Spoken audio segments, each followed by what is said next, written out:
আল্লাহর পয়গম্বর হযরত ঈসা আলাইহিস সালাতু ওয়াস সালাম আল্লাহর সৌন্দর্য সৃষ্টি জগৎকে অবলোকন করার জন্য দেখার জন্য সমুদ্রের কাছে গেলেন। সমুদ্রের কাছে যাইয়া যখন হযরত ঈসা আলাইহিস সালাতু ওয়াস সালাম বসলেন, দেখতেছেন ওই সমুদ্রের কাছে দূর থেকে একটা কাক চলে আসলো।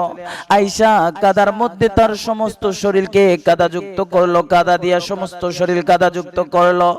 কাদাযুক্ত করিয়া সমুদ্রের কাছে যাইয়া একবার, দুইবার, তিনবার, চারবার, পাঁচবার তার শরীর ধৌত করলো। ওই পাখির এই ঘটনা দেখা আল্লাহর পয়গম্বর হযরত ঈসা আলাইহিস সালাতু ওয়াস সালাম অবাক হয়ে গেলেন, চিন্তার মধ্যে পড়ে গেলেন।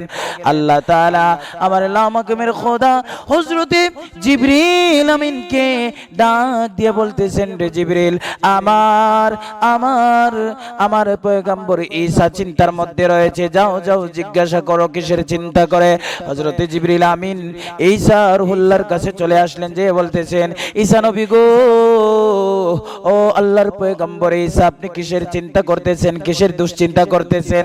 হযরত ঈসা আলাইহিস সালাতু ওয়াস সালাম ডাক দিয়ে বলতেছেন, রে জিবরিল, আমি দেখলাম দূর থেকে একটা ভালো কাক, তার সমস্ত শরীর পরিষ্কার, কিন্তু ইচ্ছা কইরা কাদার মধ্যে তার সমস্ত শরীরকে কাদাযুক্ত করলো। কাদার মধ্যে পড়িয়া ও জিবরিল কাদাযুক্ত করিয়া ওই সমুদ্রের পানির মধ্যে যাইয়া একবার নয়, দুইবার, তিনবার, চারবার, পাঁচবার সমস্ত শরীর ধৌত করলো।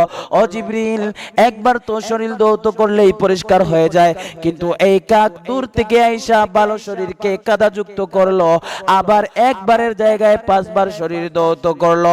এটার হাকিকত কি আমি জানতে চাই।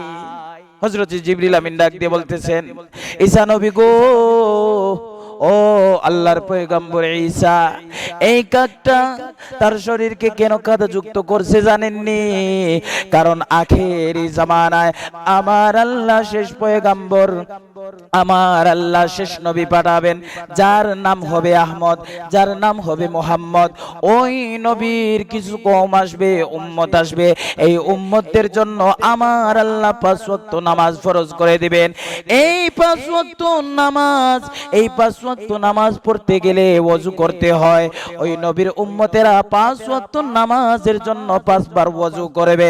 সারা দিন রাত মিলা যে গুনাহগুলা করবে, ওই 5 বার ওযুর বরকতে আমার আল্লাহ তার সারা দিনের, সারা রাতের সমস্ত গুনাহগুলা ওই কাকের কাদার মতো জড়াইয়া জমিনের মধ্যে ফালাইয়া দিবে।